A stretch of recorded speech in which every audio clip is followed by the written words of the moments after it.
ಕುಗ್ಗಿ ಹೋಗಿ ಬಳಲುವಾಗ ಬಲವ ನೀಡಿದೆ.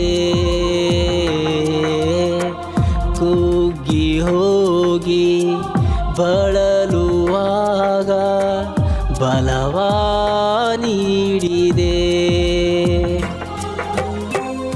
ಚೈತನ್ಯಗೊಳಿಸಿ ಹೊಸ ಬಾಳು ನೀಡಿ ನೋವನ್ನು ಮರೆಸಿದೆ ನನ್ನ ದೇವನೇ. ದ್ರಾಕ್ಷ ಬಳ್ಳಿ ಕೊಂಬೆಯಲ್ಲಿ ನೆಲೆಗೊಂಡಿರುವಂತೆ ನನ್ನನ್ನು ನೀನು ನಿನ್ನ ಬಳಿಯಲ್ಲಿ ಇರಿಸಿದೆ. ನಿನ್ನ ಮಗುವಾಗಿ ಮಾಡಿದೆ.